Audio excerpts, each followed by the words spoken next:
Hey, what's going on, everybody? Nick Karen here with the Fantasy Football Swagger podcast. And guys, I am joined again by Austin Lopez, my co-host. Say hi, Austin. What's up, everybody? Hey, what's going on, man? All right, so we've got a lot to talk about today before week 2 of the NFL season. Obviously, we had a great game on Thursday Night Football, Broncos-Chiefs. We'll talk a little bit about that. We're going to go over some of the injury updates that we have to discuss before Sunday and Monday night's games.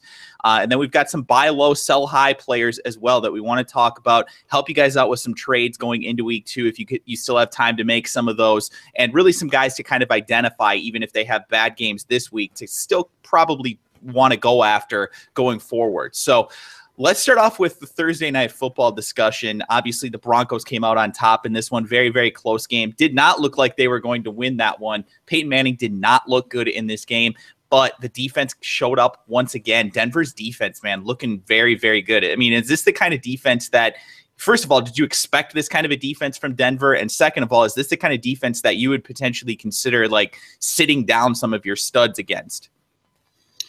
Yeah, the defensive performance on Thursday Night Football was fantastic, and I actually really liked the defense. I think they got a pick 6. They got the fumble recovery. So, yeah, I mean, I like this defense a lot. Yeah, they had a pick 6 in week 1 as well against Baltimore. That was the only touchdown that they scored. And it looked a lot like their offense was going to struggle again in this game until Peyton Manning kind of came alive a little bit there.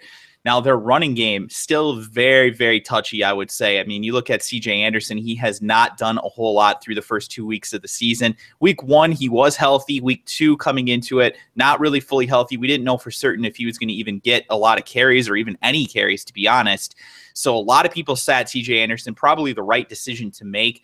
But what do you think about C.J. Anderson going forward? I mean, is this a situation that we need to be really worried about with C.J.? I mean, if I'm a C.J. Anderson owner, I'm not going to be too worried because right now he is going through injury. But whenever he comes back healthy, I think he's still going to be a fantastic running back, and I think you should hold on to him. Maybe next week, if he's still not feeling better, you should probably bench him again. But once he gets healthy, you should definitely start him because he's still a fantastic running back. Yeah, and obviously, guys, agree or disagree with me on this one, Austin, but I believe that Ronnie Hillman right now is a must-own for C.J. Anderson owners. I mean, I think possibly right now the number 1 handcuff in fantasy football. Do you agree? Yeah, he's a great handcuff. I mean, on his own, he's still a fantastic back if he was getting the starts. So, yeah, you definitely need to go grab him if you're a C.J. Anderson owner. Yeah, I think C.J. Anderson is, to me, he was never a highly talented player. Some people might disagree with that, but I mean, this guy was the number 3/number 4 running back coming into the season in 2014. And then obviously he took over the role because he did so well in the second half of 2014. But to me, I never looked at CJ Anderson as being like a superstar talent. It's just this situation that he's in right now. Every offense that Peyton Manning is in, practically, there is a productive fantasy football running back. These guys score a ton of touchdowns typically, and they typically get a ton of yards. The difference now is that they're in a completely different offense. This is definitely a more run-first offense, which you would think would indicate that the running backs are going to have more value, but it doesn't necessarily, because what ends up happening a lot of times is, yeah, they get more yards, but the touchdowns aren't quite as frequent because Peyton Manning's not driving them down the field to score quite as often. So it's kind of an interesting situation that we're in with this Denver offense right now, with Manning not passing the ball as much and frankly not looking as good passing the ball either. He threw up quite a few passes on Thursday night that I was a little worried about when they were coming out of his hand. A couple of them should have been intercepted. A couple of them were just amazing catches by Demaryius Thomas, and that's the kind of thing that I think we do have to be a little bit worried about with Peyton Manning. I mean, at the end of the day, Peyton's fantasy numbers in week 2 were fine. Week 1, they were really bad. In week 2, they were fine. They were definitely enough to be a quarterback 1. I'm pretty much certain that he will finish in the top 12 at the position this week. So if you started him, that's totally fine. The problem is that we really have to be a little bit concerned about him going forward, I think. I mean, are you looking at Peyton Manning right now, and are you worried if you own Peyton Manning in any leagues? Yeah, there was definitely a couple of shaky throws that he was making, combined with week 1. I mean, he did look a little bit better at the end of the first half when he led those 2 touchdowns. But I mean, just overall, he doesn't look the same as he was. So if I have him, I'm probably a little bit worried right now. Yeah, and we can talk about that a little bit more later. But I mean, is Peyton Manning somebody?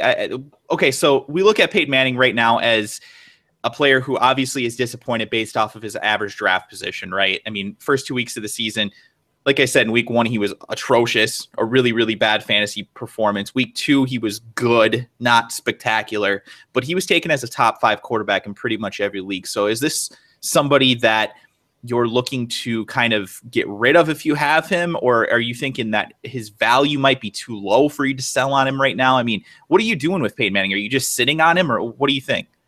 Well, I would probably sit on him, just like you said. I mean, you probably spent a pretty high draft pick in order to get him. He was a top 5 quarterback taken. So, and since he did throw those 3 touchdowns, I mean, I guess you could just take a chance on him and just keep him on your bench for a little bit. At least that's what I would do. And hopefully maybe he can just turn it around and start producing a lot better numbers. Sure.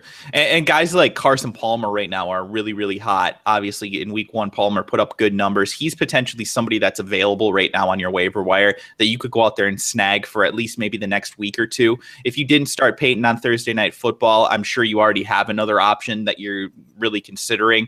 But just keep in mind those types of players, the guys that have good matchups coming up, that you could potentially decide to sit Peyton Manning if he doesn't start to look better. But again, I still think Peyton Manning's somebody that you don't drop right now by any means. You got to keep him on your roster and just hope that things turn around, at least for the foreseeable future. All right. Next thing here, Kansas City, their wide receiver still without a touchdown. Jeremy Maclin did make some great plays in this game, but I mean, this passing game with Alex Smith at quarterback, they just do not look at the wide receivers. I mean, you look at Jeremy Maclin as a guy who could catch 90 or more passes this year and catch 5 or fewer touchdowns. Are you more, or are you higher or lower on Jeremy Maclin right now than you were coming into the year? I'm a lot lower. I mean, coming into the year, you kind of, especially in the preseason, Jeremy Maclin was doing great in the preseason. And now he's still not catching any touchdowns, just like last year with Alex Smith. So, I mean, personally, I'm a Jeremy Maclin owner, and I'm trying to see if I can maybe get rid of him for someone who thinks he still has upside. I just don't see too much upside with him because he's still not catching touchdowns. Yeah, and that's especially in standard scoring formats, right? I mean, you look at a PPR, and Maclin could still easily finish as a top 16, top 20 wide receiver if he catches those 90 passes. But in a standard scoring format, you kind of have to negate that just a little bit because he's not coming with the touchdowns. And that's not to say that after 2 weeks that we're saying Jeremy Maclin isn't going to catch any touchdowns. But right now, the pace is 0. You don't look at the pace that much. But, I mean, just consider the fact that even if he were to catch a touchdown every other week for the remainder of the season, that's only going to put him at 7 on the year. And I think that that's kind of asking for quite a bit from him. I think that the over-under right now on a Jeremy Maclin touchdown total is probably at about a 5 or a 6. So that's not a very good number for a fantasy wide receiver. And I know a lot of people were relying on him as a wide receiver 1. I always thought that was a little bit much, but still, I definitely think there's a little bit to be concerned about with Jeremy Maclin.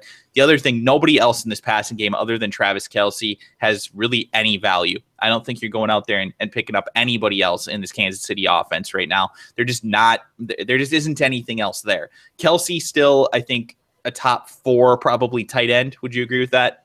Despite the fact that he didn't catch any touchdowns this week. Yeah, Kelsey's still, I mean, week 1, he was fantastic. Week 2, he slowed down a little bit, but I still think he has a lot of upside. Yeah, agreed. All right, so we went through the Broncos-Chiefs just a little bit there. Again, guys, leave any comments, questions that you guys have in the comment section below. We'd be happy to answer those for you as well. Next thing that I want to talk a little bit about is some injury updates heading into Sunday's games and, of course, Monday night as well.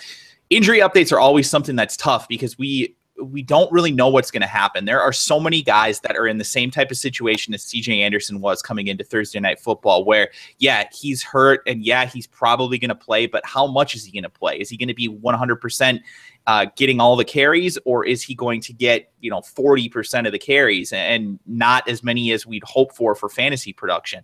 That, I think, is more important than whether the guy is going to play or not.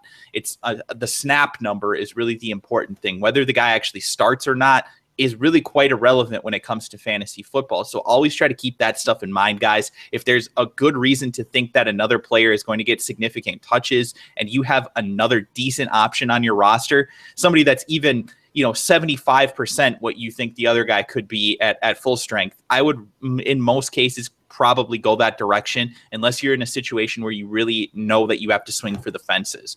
So just try to do that, guys, if you can. But we're going to go through some of these injuries and give you guys a little bit of an update based on what we've learned.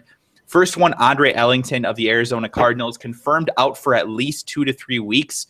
Chris Johnson will now serve as the new running back there, with David Johnson probably playing a little bit of a complementary role. Johnson in there in week 2 against Chicago. I think he makes for an interesting play. What do you think about Chris Johnson? I'm not super excited about Chris Johnson, just because obviously Chris Johnson is known for his speed, and being like 30 years old now, he's not as fast as he was, which was his main trademark. So for me, I would probably keep him as like a low RB2, high RB3. But I mean, I'm not like crazy excited for him. Yeah, I think I pretty much agree with that as well. I mean, you're not moving Chris Johnson up as an RB1 by any means, at least not right now. But at the end of the day, anybody that's getting 20 touches in a game, I think becomes extremely fantasy relevant. And although I don't think Chris Johnson's going to touch that number, I would not be surprised to see him get 12 carries and 3 or 4 receptions. So if he gets 15, 16 touches in the game, I think that's enough to make him very fantasy relevant. Even if he only gets 3-4 yards a carry, we're still talking about somebody that could potentially break one for a touchdown. And I think Arizona's offense is looking pretty good as a whole. So there's no reason to think that he doesn't have a potential to score a touchdown this week, especially against that bad Chicago defense. Obviously, the passing game is still what's going to run this offense, but I think Chris Johnson has that potential. Yeah, me too. Yeah. All right. Let's move on. Mike Evans here. Mike Evans is going to be playing at New Orleans. It does sound like he is going to play this week, but he is still listed as questionable. What do you do with Mike Evans? I mean, is this a situation, again, where you're probably benching him if you have another decent option? I mean, if let's say you've got Eddie Royal as a player that you're considering over Mike Evans, who do you start? Eddie Royal this week, or do you start Mike Evans? To me, I would probably start Mike Evans just because Mike Evans is such a red zone monster. I mean, last season, his rookie season, he had 12 touchdowns. So, especially with Jameis Winston, he's still trying to learn the NFL. And if he can use someone like Mike Evans as a safety blanket just to throw it up to him, I mean, I really like Mike Evans this year. So, compared to Eddie Royal, I'll probably start him over Eddie Royal. But I don't have Eddie Royal ranked too high, so that's not the craziest thing. Okay, fair enough. Maybe Eddie Royal is not the best example because, I don't even have Eddie Royal ranked that high. Right now, I have him ranked 42nd for this week. Yeah. But at the same time, though, what I'm trying to get at, though, is, I mean, these are the type of situations that a lot of people are going to be in. We don't know if Mike Evans is going to play. If he does play, I think he's easily a top 15 option at wide receiver this week. New Orleans secondary is pretty bad. And he's definitely the kind of guy, like you said, that can get some of those red zone targets and turn them into touchdowns. But again, we could be in another CJ Anderson-like situation where, he's going to play, but is he going to be at 100%? And it doesn't sound like he's going to be at 100%. So is he going to be limited in snaps, I think, is the big thing. And unfortunately, we just don't know that. We don't get a lot of that information from coaches. So maybe a better option would be somebody like, let's say Amari Cooper. Amari Cooper up against the Ravens, a tough defense, but somebody who's still going to get targeted quite a bit. Amari Cooper or Mike Evans this week for you, if you had to make the decision right now based on the information that we have? Oh, then I would go Amari Cooper. I mean, Amari Cooper, he's the favorite for Derek Carr, so yeah. Okay, fair enough. Yeah, I think that's a good point.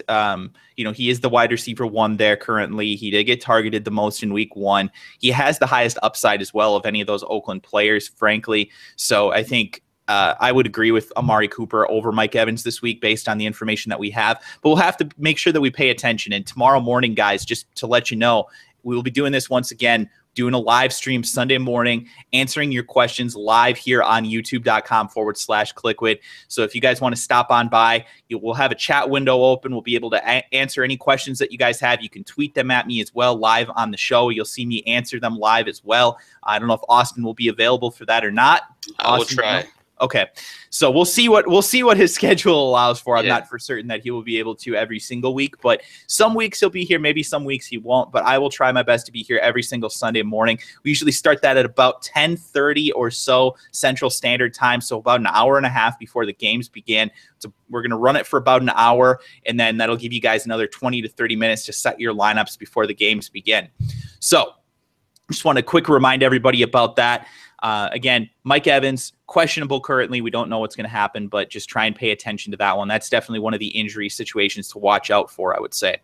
Next on the list, Alshon Jeffrey. Hamstring injury is quote-unquote a setback from the calf injury he had in the preseason and in week 1. He's listed as questionable. Another guy I think that's it's a really tough situation because Alshon Jeffrey is a stud when he plays, but we don't know what's going to happen in this one. So what are your thoughts on Alshon Jeffrey this week? I mean, is he somebody that if he is going to start, let's say that they say he's going to start, but we know he's injured, how likely are you to put him in your lineup this week in say, a 12-team league? 12-team, I mean, I would probably still start him if they said he's going to play, just because last week he also had the injury, and he still came down with like 70-plus yards, and he had a good amount of targets. Mm-hmm. So I would still start him if as like a wide receiver 3, but I wouldn't go as wide receiver 2 if I had someone else. Okay, so flex play probably in your ESPN leagues or even your Yahoo leagues, depending on your format. If you're in a format where you start 3 wide receivers and a flex, I think Alshon obviously has to be in your lineup this week. You got to take the chance, but also keep in mind that he is going to be matched up most likely against Patrick Peterson on a lot of plays, so that could be a tough situation for him. We all know Patrick Peterson's a great cornerback. He has allowed quite a few touchdowns in the past, but the reality is that the guy kind of shuts down a lot of players as well. In week 1, he did a great job against Brandon Cooks. So, and Brandon Cooks, obviously, and Alshon Jeffrey, not the same type of receiver, but Patrick Peterson, definitely somebody that you have to consider when you're starting Alshon Jeffrey. Like Austin said, I think he's a wide receiver 3 right now or a flex play. But if you've got other decent options, again, a guy like Amari Cooper, a guy like maybe, I don't know, Vincent Jackson, I think guys like that, you probably want to start over Alshon Jeffrey right now, just given the fact that we don't know for certain what's going to happen. But again, if these guys play and they're in there on most snaps, I do think that both Alshon Jeffrey and Mike Evans make for a top 16 wide receiver this week. And that's pretty tough to come by. So the upside is definitely there if you're looking for, the high potential point totals. Those are the guys you probably want to put in your lineup and take a chance on. Then we're going to move on to the St. Louis Rams running back situation. This one is kind of an interesting one. We talked a little bit about it last week. Trey Mason is going to probably play this week. He did not play in week 1, which led to Benny Cunningham actually having a decent game against the Seattle Seahawks. A lot of people didn't see that coming, but Mason does sound like he's going to play this week. Todd Gurley also listed as questionable. He has been practicing, but there's a lot of rumors that he is going to sit out one more week at least, just to make sure that the team doesn't rush him back into anything. So what are you thinking about the St. Louis Rams running back situation this week? They're playing at Washington, which actually, in my opinion, is a little bit of an underrated run defense, but are you playing either Trey Mason or Benny Cunningham? And if so, which one do you have ranked higher this week? I probably wouldn't play either, just because you don't know who's going to be getting most of the touches or how many touches they're both going to be getting. Probably have Benny Cunningham still ranked a little bit higher just because of the Trey Mason. Trey Mason still isn't 100%, but I probably wouldn't start either, though. Okay.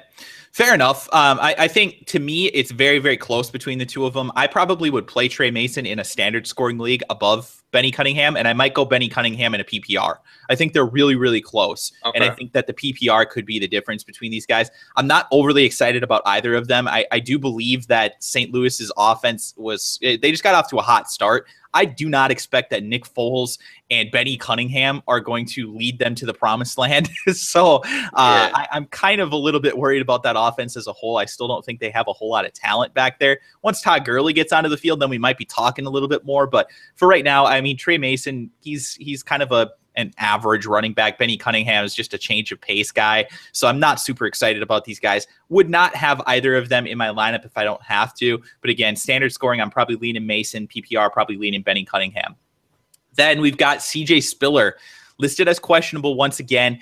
He is going to be on a limited snap count if he does play, it sounds like, against Tampa Bay. Now, Tampa Bay in week 1 looked like the worst team in football. Would you agree? Yeah, they definitely looked bad. They got blown out by the Titans. Now, I understand the Titans are a better team this year, but I do not think the Titans are a lock to make the playoffs. I don't think that offense is anything spectacular. Yes, Marcus Mariota looked good, but man, that defense in Tampa Bay looks absolutely brutal. This would be a home game for CJ Spiller in his first game as a Saint if he does play. It's a tough one, man, especially in PPR. I think you probably want to really consider putting CJ Spiller in if he does play, but given the fact that he's going to be on a limited snap count, it could be kind of tough. I think, though, to begin with, I want to point out when they say he's going to be on a limited snap count, I think CJ Spiller's on a limited snap count even if he's 100%, because Mark Ingram is still going to be the guy there. So to me, yeah, CJ Anderson might be limited, but what does that mean? He's going to get, 15 snaps in the game, 10 to 15 snaps?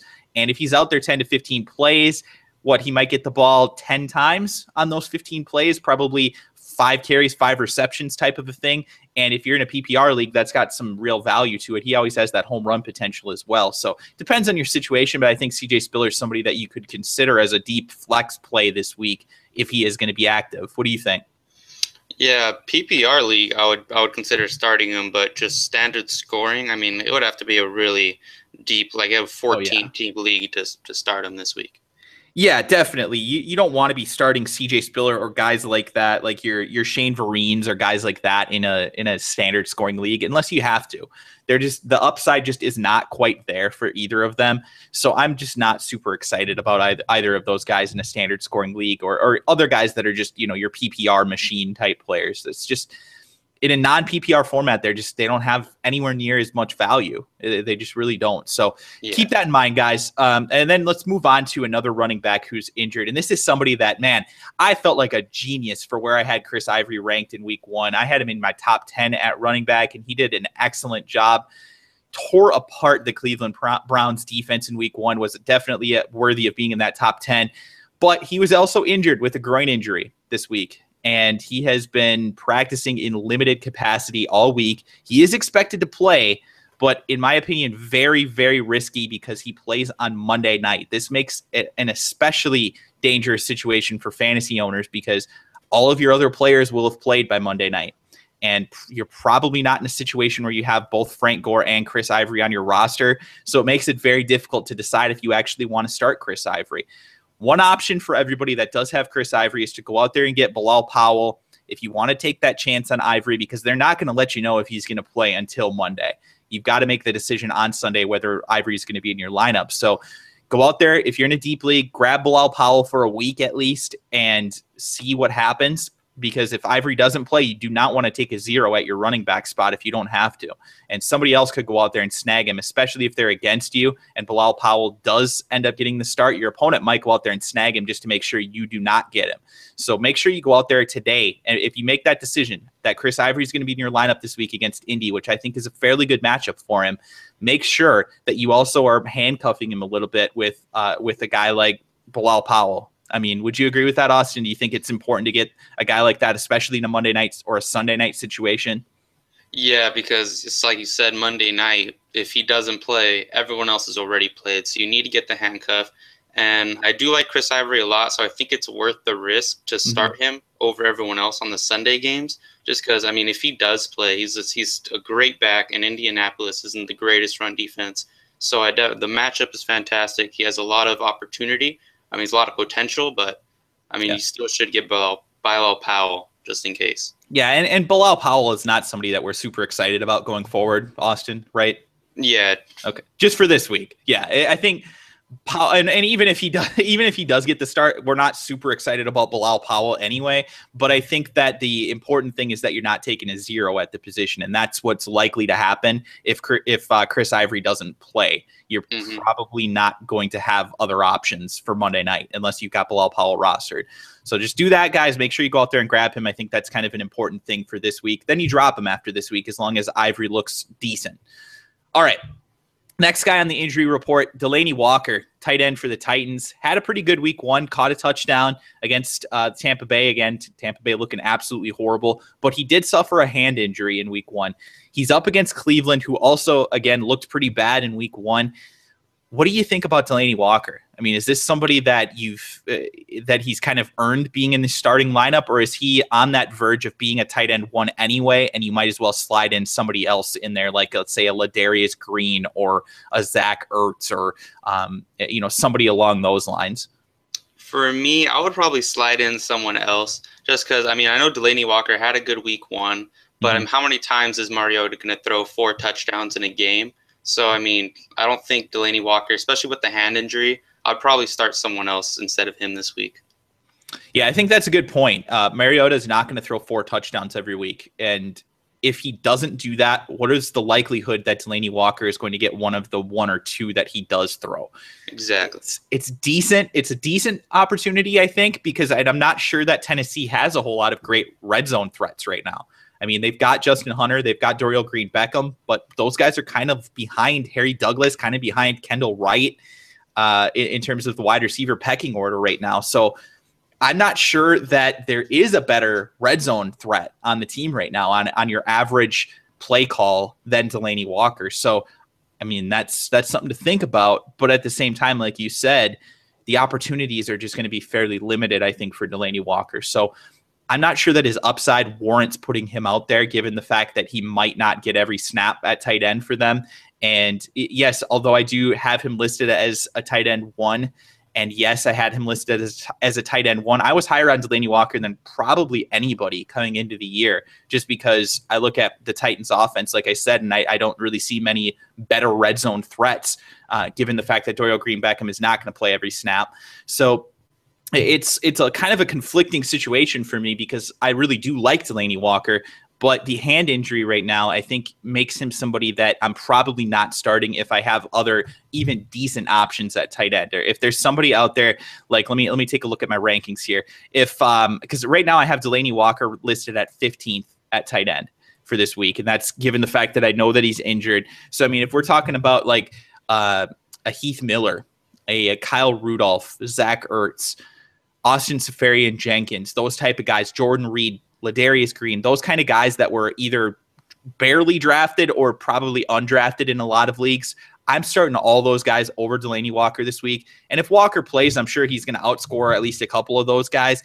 But if he doesn't play or if he's limited, then he might get you a 0. So that could be a really tough thing at tight end. And I understand tight end's a low-end position anyway, but still something to keep in mind, guys. Last guy on the injury report, LeSean McCoy, questionable versus New England. Now, reports are that he's expected to, quote-unquote, play lots. So I think that there's a good chance that he's going to put up a decent day against New England. New England looked absolutely horrible in week 1 on defense against Pittsburgh. So what are your thoughts as far as putting potentially LeSean McCoy into your lineup? I mean, is he somebody that, yeah, he was a little disappointed in week 1 in a game that they blew out the Colts in. He didn't really have big numbers. But, I mean, is LeSean McCoy still a borderline running back 1 for you this week? Yeah, I'm definitely having him as a low RB1, high RB2. Just because, I mean, last week he didn't have the greatest game, but he still had over 80 total yards, which is, I mean, that's not RB1 numbers, but that's still great. And New England's defense last week with DeAngelo Williams rushing for over 100 yards on them, and I'm sure LeSean McCoy has more talent than DeAngelo Williams. Yeah. So I'm definitely going to be starting LeSean McCoy this week. Yeah, and I think Buffalo is the type of team that is probably going to try and grind the ball more than Pittsburgh did. I think that they're more likely to give LeSean McCoy, if he's healthy, 20 touches in this game. I think that's a realistic possibility. So if he goes out there and he gets 20 touches, I think he's almost guaranteed to be, like you said, a high-end RB2, low-end RB1. So McCoy, in my opinion, is a must-start this week. I don't think that there's a very good likelihood that you've got two guys that you can start above LaShawn McCoy. So get him in your lineup this week, guys, even if he is listed as questionable. All right, let's move on to some more exciting stuff, guys. Let's talk about buy low and sell high. This is something that I think is the most important thing for fantasy football owners. It's not just the waiver wire. It's not just drafting the right team. It's acquiring the right guys at the right time. It's players that we're trying to identify the guys that are currently being undervalued based on what they've done or based on reports or things like that. And we're trying to trade them and get those guys that are being undervalued and trade away guys that are being overvalued on our current rosters, especially guys who we know had an ideal matchup in the first couple of weeks, performed how we thought they were going to, and now we can ship them off and get something even better for the remainder of the season. So let's talk about that a little bit. The first guy that I want to talk about is CJ Anderson. And you mentioned this a little bit before earlier, and I want you to kind of explain to the listeners why you think CJ Anderson is a buy low candidate right now, because someone actually asked me this week on Twitter, and I'm not joking about this. They asked me, should I drop CJ Anderson? And this was, I guess, probably last night. Yeah, probably Friday night. So they asked me, should I drop CJ Anderson? This is a guy that they probably took in the first round, maybe the second round at the latest. And I said, absolutely not. Obviously, you can't drop a guy that you took that high this early in the season. He didn't lose his job. He's just been injured. So tell me a little bit about CJ Anderson and why you think he's somebody that you should actually be probably targeting to acquire on your team for the remainder of the year. Well, for CJ Anderson, like the example you brought up, owners of CJ Anderson are really panicking right now. I mean, they're just saying like 7 points over the last 2 games. Like, that's horrible. So right now you can really get him for very cheap. And those 2 matchups were pretty tough, and he has been injured, but he still has a lot of talent. And if Peyton Manning does pick up his game, and if he does get better, then it's going to open up lanes for Anderson, and he still can be a fantastic back. And right now is the perfect time to get him. Yeah, I completely agree with that. I think Anderson is very, very undervalued right now, obviously, when I'm getting questions like that. Now, your average person's not doing that, but there are people out there that make those type of panic decisions. And if that ever happens in your league, if somebody that owns CJ Anderson is talking about dropping him, throw a trade at him. Throw a trade offer at him. Give him something, One thing was that I saw another person was offered CJ Anderson for Chris Johnson. Like, the owner of CJ Anderson offered him Chris Johnson, or offered him CJ Anderson for Chris Johnson.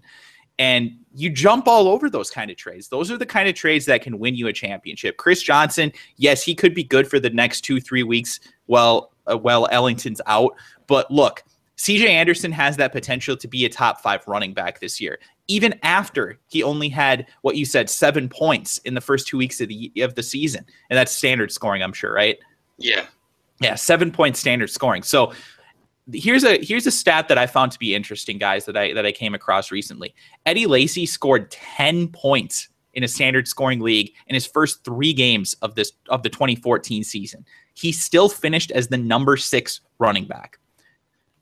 That's pretty much exactly the type of situation that I see as a potential for CJ Anderson. Now, I'm not going to say that he's going to finish in the top 6, but top 12, I think, is still very, very possible and even, frankly, likely for CJ Anderson.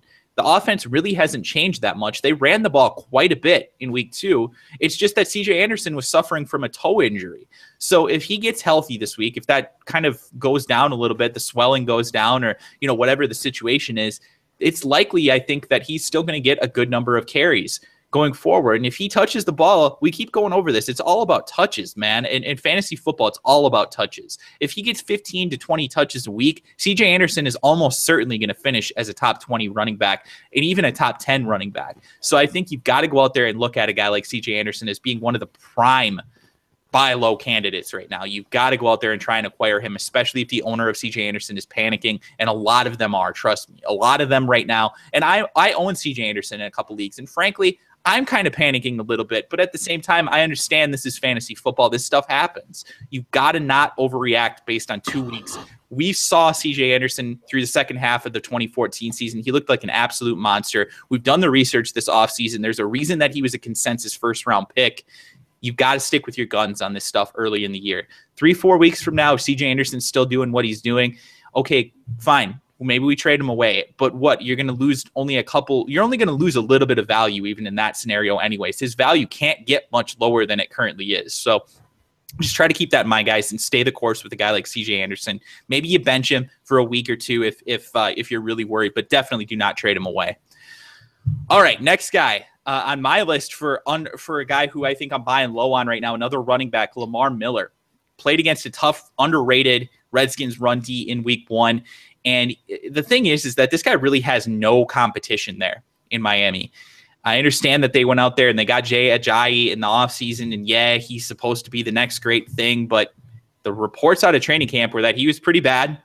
And there really isn't a whole lot of competition for him at the moment. So I'm pretty excited about Lamar Miller. I like that he didn't do much and that I don't have him. Currently, I own 0 shares of Lamar Miller in fantasy football. And that's kind of exciting to me because I get to now pounce if he has another bad week here or even before this week begins, and I get to pounce on him before he has those big games that I know are coming. Lamar Miller is going to touch the ball quite a bit, and I think he's going to be a very good fantasy back this year. What do you think about Lamar Miller? I mean, are you a little bit worried that he didn't do anything about against the Redskins, or do you think that you stick the course with him or try and acquire him? Yeah, I would try to acquire him because, I mean, if you have him, you probably drafted him as your RB2. So I wouldn't say after just the first week you're already going to get rid of him. Especially, he is a home run hit running back. Last year, he had, I think, a 5.0 yards per carry. Yep. And that's amazing. So if you can get him right now for something, I don't know, someone that you drafted, way later in the draft in a couple of your last rounds because of owners freaking out over him, then definitely get him. He's still a great back. Let me ask you this, because I think that a lot of people are going to be in this type of a situation. So there are players, obviously, that broke out in week 1. You've got Bishop Sankey, a guy like that. You've got Chris Ivory that broke out in week 1. You've got Carlos Hyde that broke out in week 1. Some of these types of guys, Joseph Randle had a nice game. I think he kind of established himself as the starter in Dallas. Are any of those guys players that you would let me put it this way. Are any of them players that you would not trade for Lamar Miller right now? Like, if you own any of those players and somebody offered you Lamar Miller, would you turn down the trade? Well, I would probably keep Hyde and Chris Ivory. I would keep Hyde and Chris Ivory, but Joseph Randle and the Bishop Sankey, I would probably get rid of them for Lamar Miller if I could right now. Yeah, I agree with that too. I think Carlos Hyde right now has a higher upside than Lamar Miller. I mean, obviously we saw a monster game from Hyde in week 1, and that's I don't think a lot of people saw that coming. I know a few people did. My buddy Ryan915 definitely saw that one coming. But at the same time, I don't think the consensus in the fantasy community was that Carlos Hyde was going to finish as I think he was the number 1 fantasy running back in week 1. I don't think many people saw that coming. So to me, I think Carlos Hyde is he's a really good potential finish as a top probably 5-6 running back this year if they continue to feed him the ball. But I think Lamar Miller, to me, I like his upside better than I like Chris Ivory's. And I think and I know that sounds crazy because I was high on Chris Ivory coming into this year, and he performed like I thought he would in week 1. I think he put up big numbers in a game that I expected him to put big numbers in. But we're already seeing one of the problems that I have with Chris Ivory. The guy gets injured a lot for a running back that you would consider to be a physical, tough running back. I mean, that's kind of what I consider Ivory to be anyway. But he's already kind of suffering from those little injuries. And again, I'm not excited to ship off Chris Ivory by any means, but if I can get Lamar Miller, who I think has a more high likelihood to be healthy this year, and again, like you mentioned, he averaged about 5 yards per carry last year. I mean, this is a guy that has physical skill. I don't think a lot of people realize that Lamar Miller was an RB1 in 2014 in your standard scoring formats. He was a fantasy RB1. And there's really no reason to think that things are going to get worse. I think Miami's offense is better this year. They added Jordan Cameron. They added Devontae Parker. I mean, we're talking about a team that has a better overall offense, in my opinion. And with Lamar Miller being in that offense, I don't think there's any reason to think that he, again, can't finish as a top 12 running back. Now, yes, Chris Ivory can as well. Bishop Sankey, I'm not so excited about. But I still think Lamar Miller has that potential to do that again, and that's why I'm kind of excited about him. He's somebody that I'm looking to acquire in a lot of leagues right now.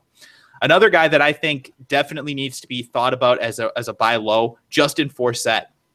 Now, he had a really tough matchup in week 1. We talked about Denver's D looking very, very good. They didn't do so great against Jamal Charles. They did force a fumble. But, overall, though, Denver's D looking very, very tough. And if they continue to do that, there's going to be a lot of people benching their running backs against the Broncos. Justin Forsett, though, was definitely the guy who should have put up good numbers in week 1, or at least fairly decent numbers. I thought that he was going to get a lot of receptions. Denver's defense actually allowed the most passing yardage to running backs in 2014. So I was expecting a fairly good game from Forsett. We did not get that. But look, this is a guy who plays in an offense that I believe is still going to run around the running back. It's the Mark Trestman offense. It's the same offense that Matt Forte caught 100 passes in last year. What do you think about Justin Forsett for the remainder of the year? Are you a little bit worried, or are you hopping back on board that train? I'm not super worried because, speaking of Lamar Miller's 5.0 yards per carry, I think Justin Forsett had like a 5.2 or 5.4. It was ridiculous last year. Yeah. So I'm definitely hopping on Justin Forsett. If I can snatch him up for something cheap, then, he's going to be great for the rest of the season, I think. Okay. Who are you higher on between Miller and Forsett for the remainder of the year?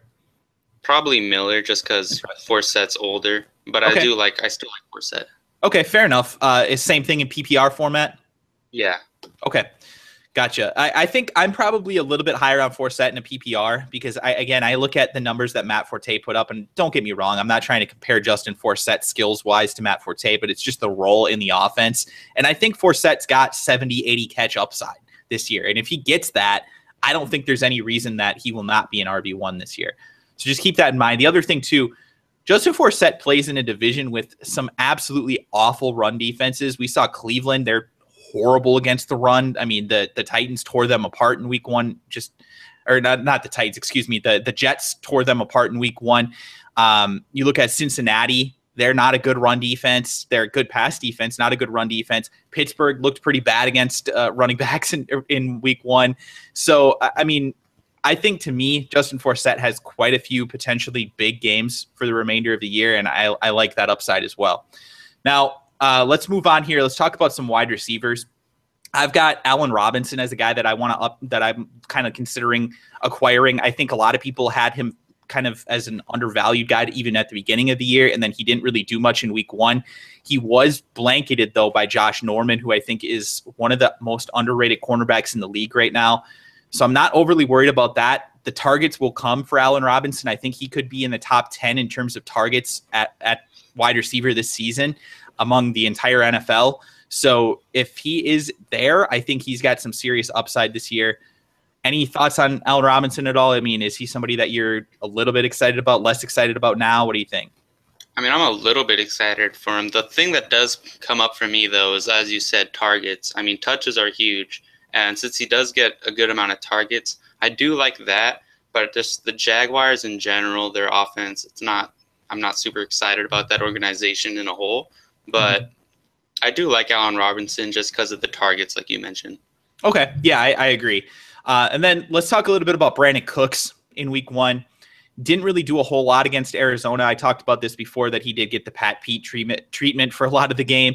But he was targeted 8 times. He caught 4 passes. Nothing really exciting there. But again, I still think Brandon Cooks is going to be the wide receiver 1 in New Orleans. And despite the fact that they might run the ball more this year, they're still going to pass the ball plenty. They should be in the top 5 in terms of pass attempts. So Brandon Cooks, I think, is a pretty close to a lock if he stays healthy to get, a good number of targets this year. So yeah, he was a little disappointing in week 1, but I'm still looking at Brandon Cooks as a guy that I like going forward. Do you agree?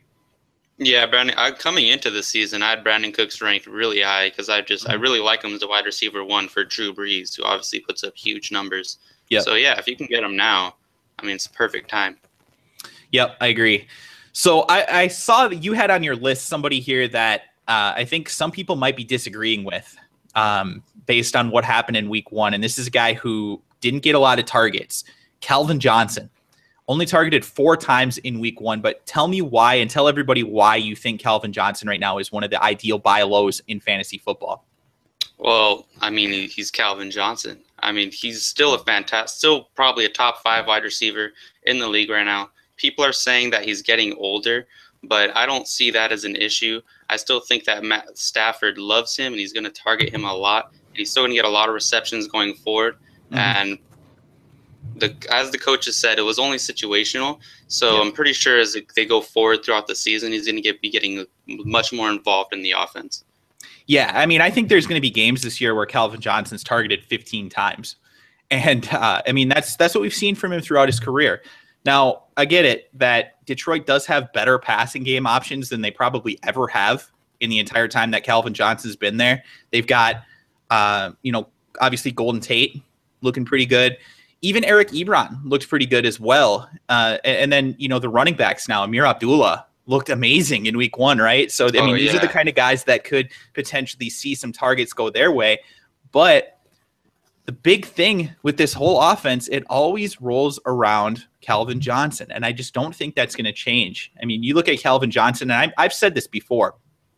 I truly believe that Calvin Johnson is the most physically talented football player that has ever played in the NFL.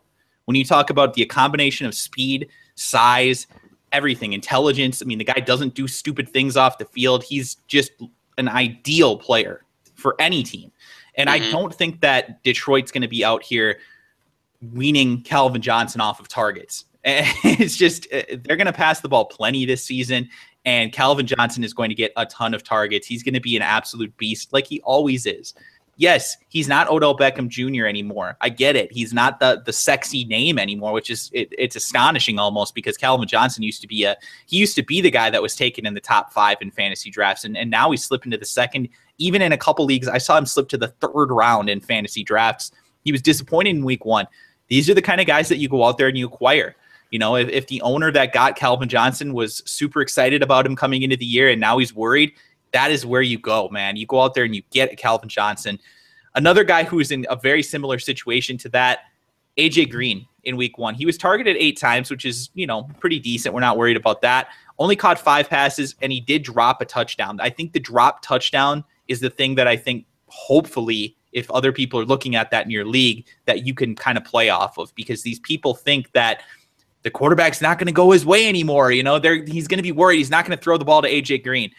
I completely disagree with that. I think AJ Green is a rock star. Yes, he's going to drop passes. Yes, he's got to work on his concentration. But AJ Green, ideal by low, right? I mean, he's pretty much like Calvin Johnson. Yeah, I mean, same like body type. He's a huge receiver. He's like 6'4". And I mean, I guess you could be kind of concerned of the red zone targets going to Tyler Eifert. But AJ Green, I think he's still a huge body. And going forward, you shouldn't have to worry about that. I don't think Tyler Eifert is just going to be the new red zone threat for the Bengals. I definitely think AJ Green is still the guy there. Yeah, and you know what's funny too is that people forget that Andy Dalton, 2 years ago? Well, it was either 2 or 3 years ago, was a top 5 fantasy quarterback. Wow. Like, that's bizarre to think about, right? But the thing is that that's when his receivers were healthy. AJ Green was unhealthy in 2014. He did not look like AJ Green, and he still put up good numbers. Now he's got Tyler Eifert, who is back and healthy, looked amazing in week 1. And Tyler Eifert was a first-round NFL draft pick, guys. This is a guy who is a physical beast. I mean, we've seen comparisons, and everybody always wants to make these comparisons. Oh, it's the next Rob Gronkowski. He's not the next Rob Gronkowski, okay, guys? Rob Gronkowski per game is the best fantasy tight end. He might be the best difference maker at any position in the history of fantasy football. Gronkowski might. Tyler Eifert is not that, but Tyler Eifert has the potential to be an elite fantasy tight end. He has that potential to be a Jimmy Graham type player, from last year, a Greg Olsen type player, a guy who is very, very consistent, puts up big numbers, and has the touchdown potential as well. I mean, Eifert's a great player, but this offense still rolls around AJ Green. He is the rock star of their offense. He's going to get a ton of targets. Marvin Jones, Mohamed Sanu, they're fighting for the wide receiver 2 spot. There is no debate that AJ Green's the wide receiver 1 there. Andy Dalton agrees, obviously. So he's going to continue to target AJ Green a ton. I am not worried about him at all, and he's somebody that I'm definitely going out there and trying to acquire in every league right now, especially if the owner is a little bit worried about him. Another guy that I really liked as a buy low right now is Davante Adams, and he's somebody that I hyped up coming into the year. He didn't really have a great week 1 against Chicago. It was the James Jones show. And Randall Cobb did okay. He was a little bit injured as well. But Davante Adams quietly led the team in targets. He He had 8 targets and in yards with 58. So I'm not overly worried about Davante Adams right now. What are you thinking about Davante Adams? Yeah, I like Davante Adams. I mean, whenever Aaron Rodgers is your quarterback, you gotta like the receivers there. So I'm still high on Davante Adams. Okay, you're not worried about the fact that he didn't catch any touchdowns. You're not worried about the fact that he didn't catch a ton of passes. I mean, the targets are really what we worry about more, right? Yeah, the targets are what really matters in fantasy, and he got 8, and I'm sure as the season goes on, he'll just be getting more. Yep, I agree. If you lead the Green Bay Packers in targets on the year, let's say that Davante Adams does that, and I don't expect him to, mind you. I still think Randall Cobb is. But if it was a scenario where Davante Adams leads the Green Bay Packers in targets this year, I don't see any reason that he doesn't finish as a top 12 wide receiver. I mean, that's the kind of potential that you have when Aaron Rodgers looks your way that often. And he, like I said, he led the team in yards for the week as well. So don't be too shied away from Davante Adams. I don't think James Jones is the kind of guy that I'm really considering passing him over. I don't think James Jones goes above Davante Adams going forward. I just don't see that. And we'll talk about James Jones here in just a moment. But last guy on the list is a guy that I mentioned when I was talking about Tyler Eifert a little bit, Greg Olsen at tight end. This is a buy low at tight end, I think, right now. He was only targeted 3 times in week 1. He did have to block a lot in week 1. The Jaguars were getting after Cam Newton a little bit, and they actually ran the ball a lot, the Panthers did. But I still think that Greg Olsen is a realistic top 5 tight end this year. What do you think about Greg Olsen? I mean, are you worried that he was only targeted 3 times and only caught 1 pass in week 1? No, I'm not too worried. And actually, he's one of my favorite buy low targets of this week. I mean, He only had 1 catch for 11 yards. I'm sure almost every Greg Olsen owner is panicking right now on him. And if you can get him now for cheap, I mean, he's still the number 1 guy there, even though that he didn't look like it week 1. I'm sure as the season goes on, just like with many other of these guys, he's going to get even better. Yep. I completely agree. I think Olsen is the ideal candidate right now for a tight end buy low, which is not really something that we see that often. But if you're talking about getting Greg Olsen for, let's say, an Austin Seferian-Jenkins, a Zach Ertz, a Delaney Walker, like we talked about before, guys who did well in week 1, do that immediately. Do it immediately. Go out there and get Greg Olsen. If you can trade Greg Olsen away, or if you can get Greg Olsen to replace one of your tight ends that you have that was, kind of a shaky guy to begin with, let's say you had an Owen Daniels or, somebody like that, go out there and do it, man. You got to go out there and you got to acquire these guys that have that high upside to be a top 5 player at their position, even if they struggled in week 1. Cam Newton is still going to target Greg Olsen. Olsen's the only guy in this offense right now that Cam Newton has any real chemistry with. So I think as the season goes on, we're going to see that Greg Olsen, that this is his worst game of the year. I don't think there's any question about that. As long as he's healthy, he will put up better numbers every game throughout the rest of this year. So go out there and get him now. Go out there and get him while his value is low, like Austin said. So we talked about buy low, we talked about buy low players. Let's talk about sell high players, guys who outperformed what we think they're going to do for the remainder of the season. And we've got some disagreements here, which is great. But I want to start off with James Jones, and I want to hear what your opinion is on James Jones, because I look at James Jones and I see the fact that he caught a couple of touchdowns, and I see the fact that, Aaron Rodgers looked his way when they needed points. I get it. But the guy was targeted 4 times in week 1. 4 times. I just do not see him getting multiple touchdowns every single week on 4 targets. I am very, very concerned about James Jones's value going forward. And if I rostered him, if I went out there and picked him up off of waivers, I'm looking to ship him away right now for an upgrade at another position. If I can get, like I said, if I can get Davante Adams, because I know a lot of people had Davante Adams, and now they might be thinking, hey, James Jones is apparently the wide receiver too. If I can make that swap, Davante Adams for James Jones, I am doing that immediately. What do you think? Yeah, I mean, James Jones, only 4 targets. Targets are everything for wide receivers. So people are going to look at the 2 touchdowns and be like, wow, he's the number 1 guy for Aaron Rodgers. Well, he's not. So if you could trade him now for like Greg Olsen, like we just talked about, Davante Adams, I mean, maybe even the guy who's freaking out on CJ Anderson or something. If you can get a really good player for James Jones, it's the perfect time. Yeah, I completely agree. It's just, this is not a sustainable thing unless James Jones starts to get targeted a lot more. And he's not going to be out there every single play. So just think about that. Pay attention. If you can't get anybody to bite this week on James Jones, Hopefully he catches another touchdown this week. But again, even if James Jones catches, let's say he has 40 yards and a touchdown this week, I'm still selling on James Jones. I still am. Doesn't matter to me unless he's targeted 10 times, because he's just not a big enough part of that offense, in my opinion, to sustain that going forward. So this is where I think we disagree. And you mentioned this before when we were going through our notes before we started recording. DeAndre Hopkins, I think, is somebody that I'm selling high on. And that's not to say that I don't think DeAndre Hopkins has potential to be a great wide receiver this year. I had him ranked pretty high coming into the year. I think he's going to get a ton of targets. I think he's got a real potential to put up a very good season this year. My only concern right now is that he's not going to put up the type of numbers that he did in week 1 every week, right? I mean, he had 98 yards, 2 touchdowns against a good Kansas City defense. I don't foresee that being the norm.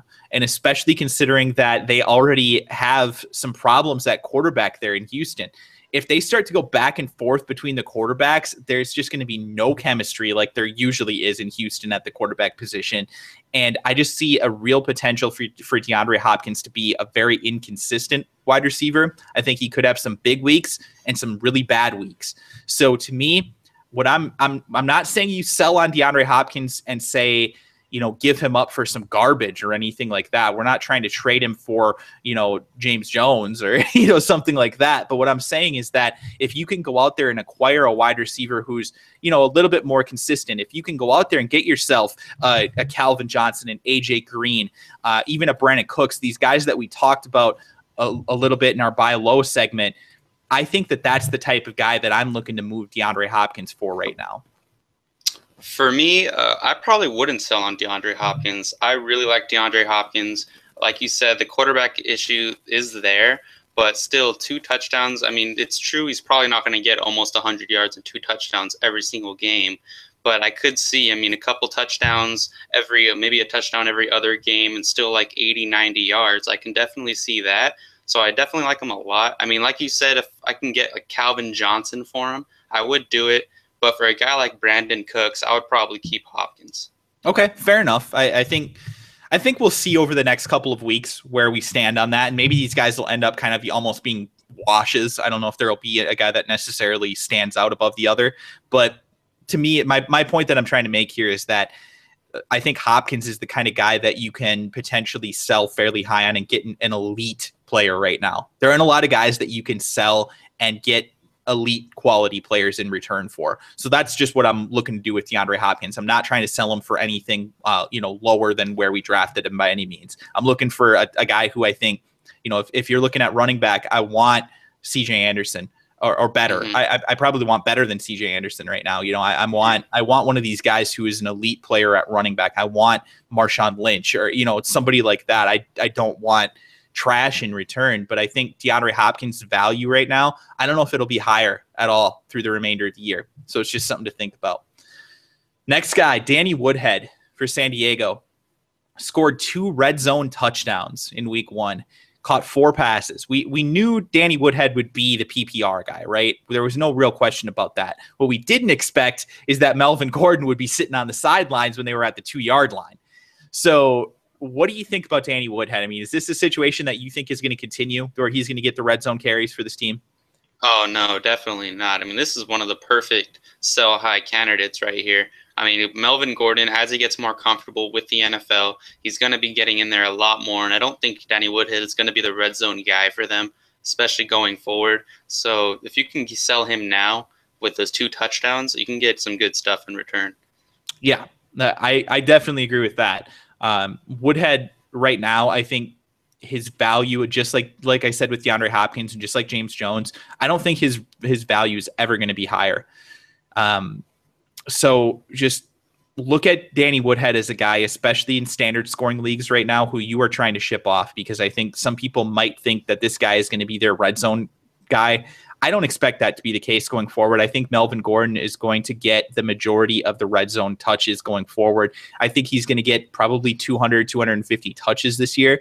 And Woodhead's still going to be valuable in PPR formats because he catches so many passes out of the backfield. But for your standard scoring leagues, he's somebody I'm looking to get rid of right now and try and get as much in return for him as I possibly can. Last guy on the list for me anyway, and let me ask you, Austin, is there anybody else that you want to talk to or talk about? No, I think these are the main guys. Okay, great. And then the last guy on the list then, Marcus Mariota, Tennessee Titans. This one I think is extremely interesting because, man, in week 1, he looked like an all-pro quarterback.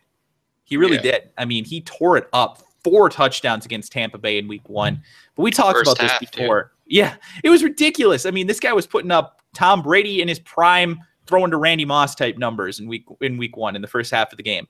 And yeah, in the second half, they leaned a lot more heavily on the running game, as you can expect in a blowout. And yeah, if the game was closer, you could argue Mariota could have gotten 5-6 touchdowns this week in week 1. But they didn't, right? It was a blowout win. And it's something that I don't expect to happen often, if again at all this year for Tennessee.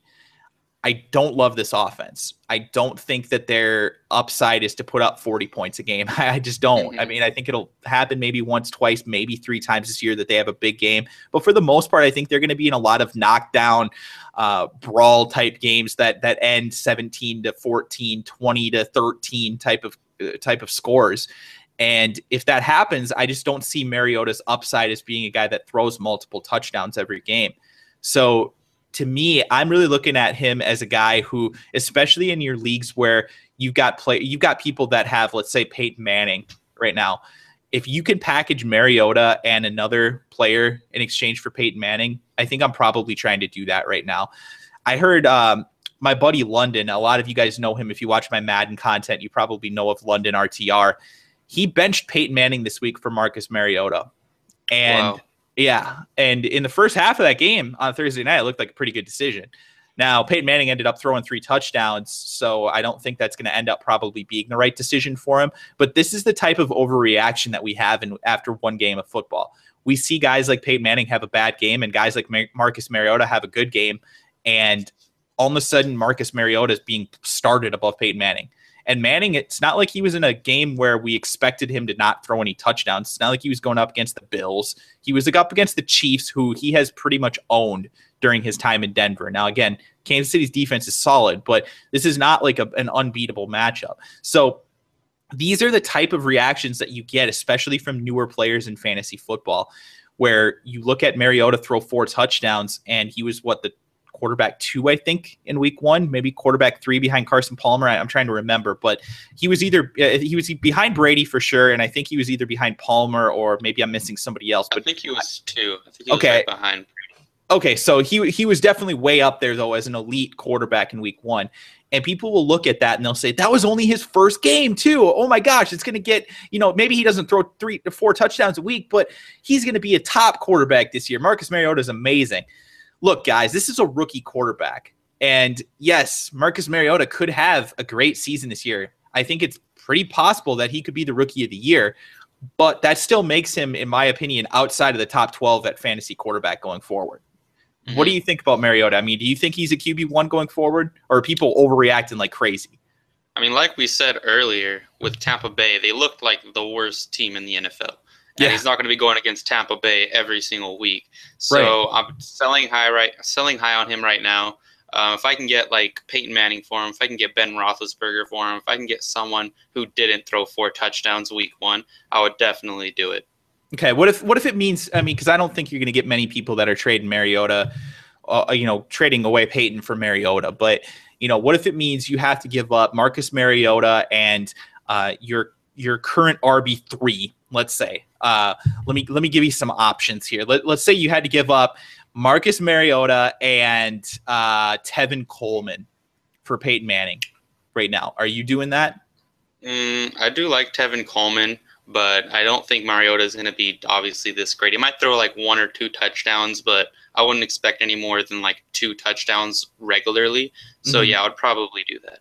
Okay, fair enough. And guys, I mean, other guys in that range would probably be like, a TJ Yeldon, guys in that type of range. I think you can package, especially if you're deep at running back or if you're deep at wide receiver. You look at your own roster. We can't tell you who to trade for who, but you look at your roster and you look and you say, am I deep at wide receiver? Am I deep at running back? Do I have 2 tight ends? Did I have Jimmy Graham and I also have Tyler Eifert? Look to trade some of these guys. Trade away some depth, especially at positions where you only start one player, and just get yourself some quality players in return, especially running backs, especially wide receivers. If you can make that upgrade there, I think it's extremely valuable to do. And if you can bundle Marcus Mariota in there to make yourself get into that elite tier at the position, do it. We're trying to, for the most part in fantasy football, sell high and buy low. And I think that, like I said, with Mariota and a couple of these other guys, this is the ideal time to sell high on these guys.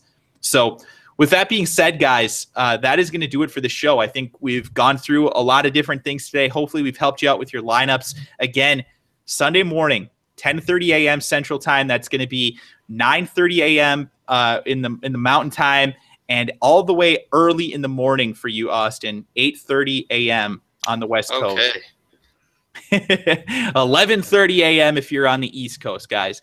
We will be doing a live show on YouTube, and again, what I'm going to be doing is going over your questions. So if you guys are asking me who to start, who to sit, I'd be glad to answer those questions for you and help you out before week 1. I think we had a pretty fun time doing that in week 1. A lot of you guys stopped by, so thank you for that. Hopefully we can help you again this week here.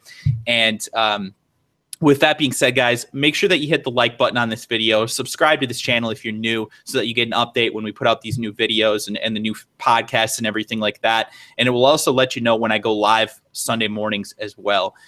And the other thing too, guys, make sure you comment here below if you have any questions for your fantasy lineups, or leave them for me on Twitter at Kliquid TV. Again, I would be glad to answer those. Very last thing, guys. We are sponsored by DraftKings now. So if you are interested in playing DraftKings, it's weekly fantasy football, or daily fantasy football as they call it. I still don't understand why it's not called weekly fantasy football. I understand daily baseball, but whatever. That's besides the point. Anyway, they are sponsoring the show. So if you guys are interested in checking out DraftKings, we have a link in the video description below. Check that out. That's how you can help out the show the most. Or, of course, you can always, drop a donation for us as well. That is left in the comments section below. So if you guys do that, we would greatly appreciate it. Try out DraftKings, though. I play DraftKings. It's a lot of fun. I play it every single week. I put out at least a couple of lineups, and you can get in on it for free in a lot of cases, or you can definitely check it out for very, very cheap. You can deposit, $20, $10, and play a couple of games. Have some fun. You can potentially win some money, and it's low risk, high reward in a lot of cases. So good luck in that, guys. Thank you all so much for all your support. Thank you, Austin. And with that said, guys, we're going to wrap it up. Talk to you tomorrow morning. Thank you, guys. Good luck in your fantasy football weeks. Bye-bye.